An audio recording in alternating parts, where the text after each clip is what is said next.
Hello again, and welcome to another edition of the Dailycoin Crypto Insider, when we speak with the movers and shakers and insiders of the crypto projects that you need to know about. We're delighted by the opportunity today to speak with SHABAN SHAAME, the CEO of EverdreamSoft or EDS project. Did I pronounce your name correctly? I want to make sure I get it right. My apologies. Yeah, it's perfect. Awesome. So we've got several questions because it's a fascinating project that you have. Now, I know your company started in 2010 as a mobile game design studio, and then it was a blockchain pioneer within the gaming model in 2015. What has EDS been doing since then in the past few years?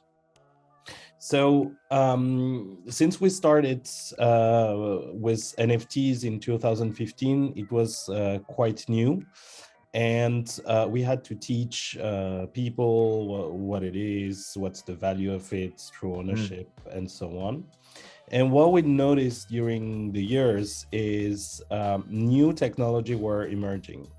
And we started on Bitcoin with a counterparty before Ethereum mainnet was launched.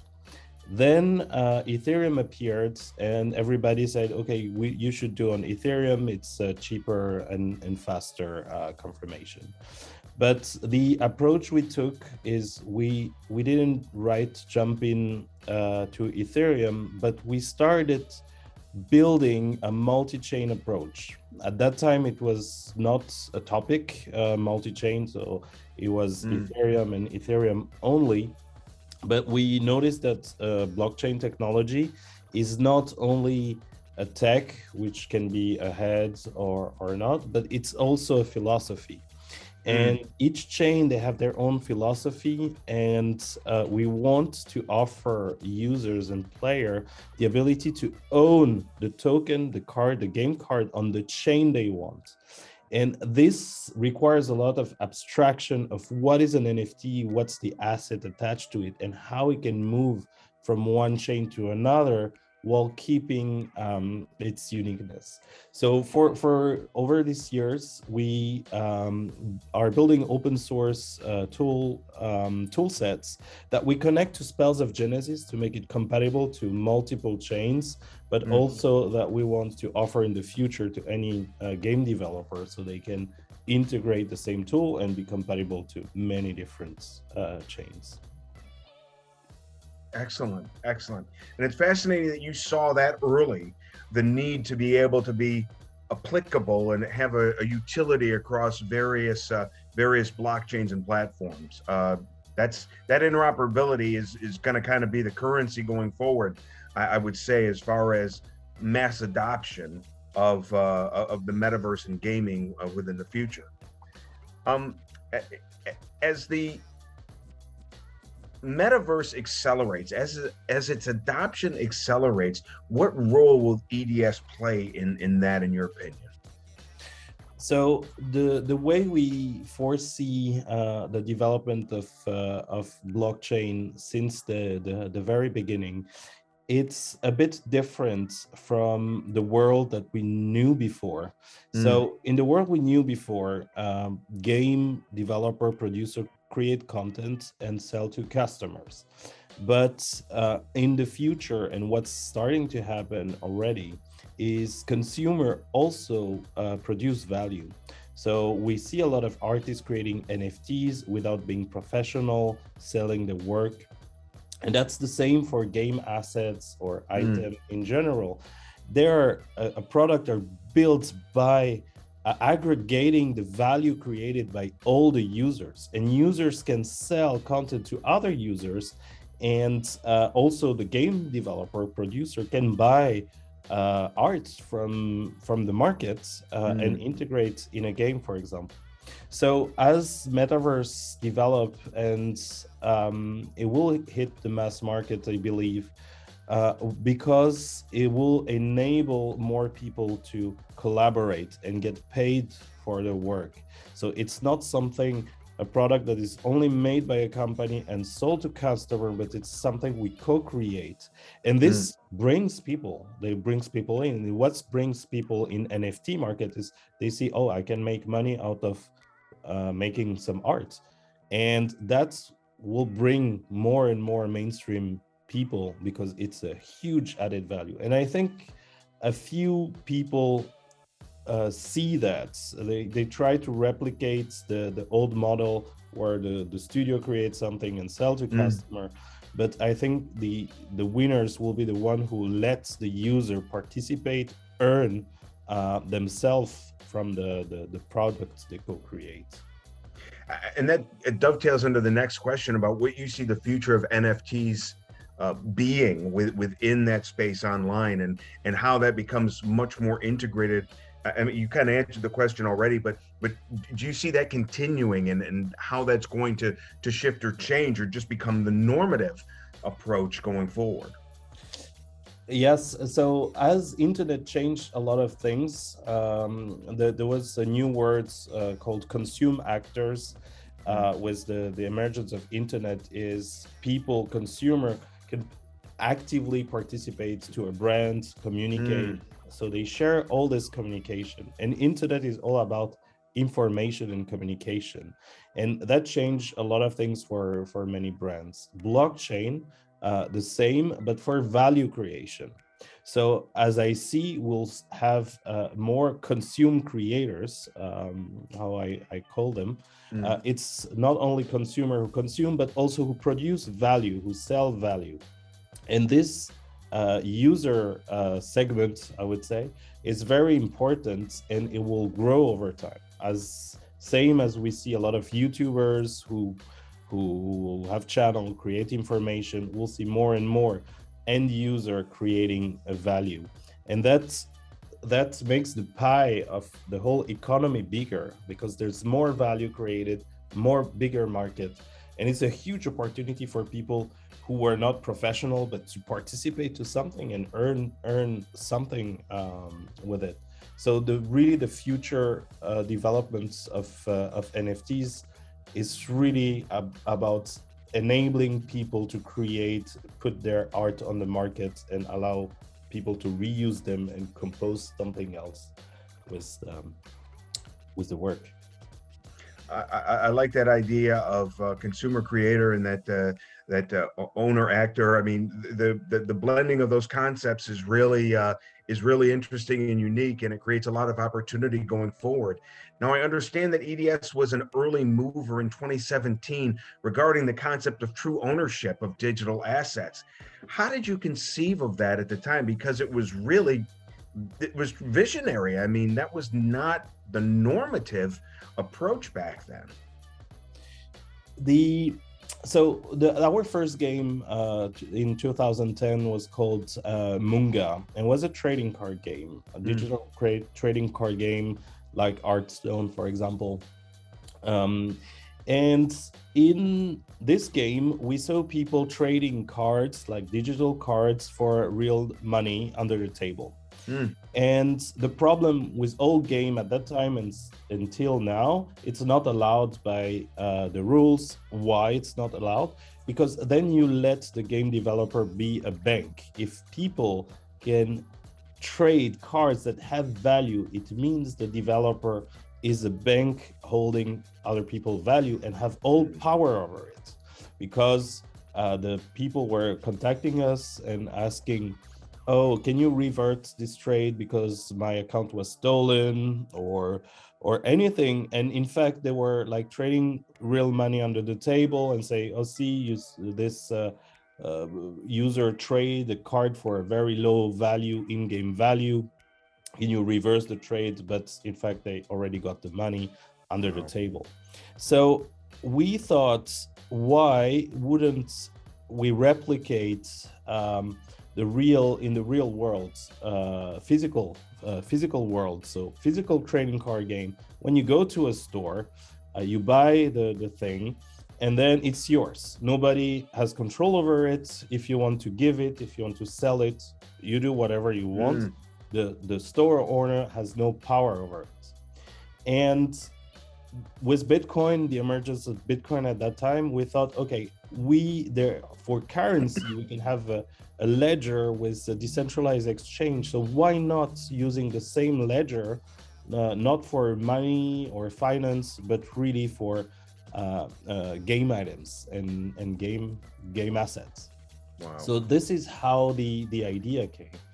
And a lot of people, game developer, were not fond of that because they're saying that if people can trade among each other, they are losing sales because one card will be played by two different people. I see. And the bet we took, but it was really not believable at that time, is people are likely to spend more money on something they own. And in fact, now we see it with NFT in general. People will spend on average much more money on an NFT than on something that's stored on a server where it will disappear eventually at some point. So that's the game changer here. Indeed. Wow.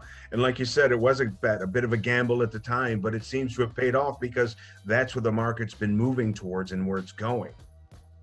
Yeah, definitely. And now more and more developers want to use NFT. A lot of people that we met at conference, big name, big brands, they say, yeah, no, we are losing control with that. But losing control is quite interesting because you also create more value because of the consume creator. Maybe you lose control a bit of how things evolve in your product, but this is how product will evolve in the future. They will be in the hands of consumer, and they will bring their intelligence and ideas, and the product will change by the effect of the consume creators. Where do you think the rules or the guardrails are going to be as far as copyright going forward? And there's an old saying that every poet is a thief, and that I think that that as these consume creators kind of go about developing their own types of content, how that might play out within this particular space going forward. Do you think that's an issue, or does blockchain help curb that, in your opinion? I'm happy that you asked the question. We are working on this topic, definitely IP protection, certification of NFTs, because I think in the coming year, that will be the biggest issue, the biggest opportunity. So within EverdreamSoft, in our future plans, we're working on a disruptive decentralized technology for certification. I cannot talk much about it because it's not yet announced. Understood. But we notice that a lot of people are copying NFTs, taking arts that are not theirs. It's not very clear what are your rights when you own an NFT. Can I, for example, add it in my game? So I'm the owner, but owner at which extent? Can I add it in my game? Can I print the t-shirt with it? So all these questions need to be addressed in order to enable this this way of co-creation. For example, let's say you do a song as an NFT. Can I use it in my movie, for example? So all these things are to be addressed and will enable really unleash creativity and things that have never been possible before. And as EverdreamSoft, we want to be actor of that, and we're actively building things on that for certification, protection of IP, but in decentralized way. It's amazing that you again, you're demonstrating your visionary leadership with that you're seeing that that's an issue and something that needs to be addressed, and you're not waiting for it to be a significant problem. You're trying to head it off. That's remarkable, and just another clear sign of your team's visionary thinking and leadership within that space. Pivoting just for a minute here, can you explain to our viewers where the BitCrystal token fits into the EDS ecosystem? So BitCrystal is the currency we did when we started Spells of Genesis. The idea of BitCrystal is we burn BitCrystal for each card sold. So this way we're sharing the revenue in a way with the BitCrystal owner. But now we have plans that fits our multi-chain approach, and we're developing ways to move NFT from one chain to another. And the thing we're building short term is we pay the fee, and people will use BitCrystal to cover the expense. So, for example, let's say you have an NFT on Ethereum, you want to move it to Solana, for example, whatever chain. So you will pay this bridge using BitCrystal. And as I mentioned, we require all the thing we mentioned before: trust that the token is unique, is not, it is really attached.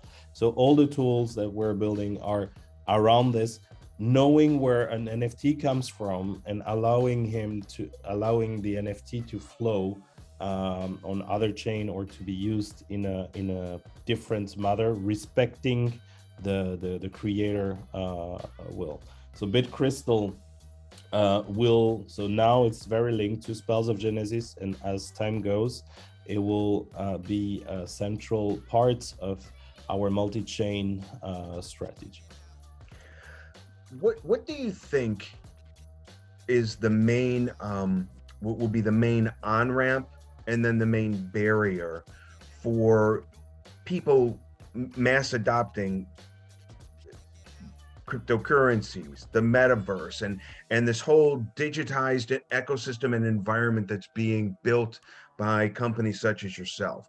What's the main thing that needs to happen to push it forward, and what's the main barrier that needs to be removed in your opinion? When we started Spells of Genesis, we had a fan base of the previous game, and we came with Spells of Genesis so they were happy because it was a game and they were curious, etc. And there was this blockchain part, and the fans, they didn't really understood the value proposition. And the barrier is here, so you had to go and get crypto, and it was complicated. You have to have a wallet, not forget your passphrase, and all this is the main barrier. And we found a new customer line that was people interested in all blockchain. So people interested in blockchain stuff, they came to the game and enjoyed it. The previous user, they enjoyed the game, but they didn't really got into this true ownership part. So it was not a value proposition for them. What is the key driver that's bring retention to the game, fact that people will come and play again, is the play to earn. That is now our word. So the fact that if you offer a game to someone, same value of another, and the one is play to earn, the other is not, you will definitely play the play to earn one.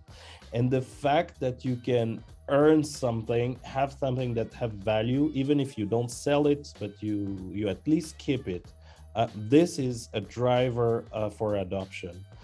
The more market you have, the more adoption you will get. People will naturally come to things that makes you earn something. So I think this is center design. When someone makes a product like a game today with NFT, is thinking about play to earn and what do I give to players, and that's super powerful, and that will drive adoption, because then it can go viral. If you have the same quality game with play to earn, people will just flow in it, and we see it with Axie Infinity, for example. it starts. That makes a lot of sense, and I think that is it like you said, Axie Infinity, that's bearing itself out in that regard. The last question that I have for you: what's the developmental roadmap for EverdreamSoft going forward? What's next for you guys? So, as I mentioned, we are in the certification, decentralized certification process that I cannot to disclose too much, but it will be one of our important activity for next year. At the same time, so our mission for EverdreamSoft is to create this bridge between the asset and the token on multi-chain setup. So the things that we're building now around Spells of Genesis is allow people to blockchainize, to play to earn in a way, but play to earn on different chains, so the chain they want. So for example, allowing people to withdraw their card that they have into a new chain, let's say Solana is new or Polkadot. There is some NFT capability, so allowing players to get a thing out of the game and enter new markets, which is a 360 play to earn possibility. This is one, and the second thing that will come after this feature is the co-creation. Of course, I mentioned it, but allowing people to create art, their own level, package them in tokens, and then sell to other users, for example, share or sell or whatever, but allowing user to create value inside the game ecosystem and be and give the product to consumer more and more, and let them co-create the future of the game. It's an exciting, brave future that you're envisioning here, and you're bringing it to pass. So thank you so much. That's going to do it for this edition of the Dailycoin Crypto Insider. Sincere thanks to our guest, SHABAN SHAAME, the CEO of EverdreamSoft. Thanks again for being here and being so generous with your time and your insights. Thanks for the invitation. Very good.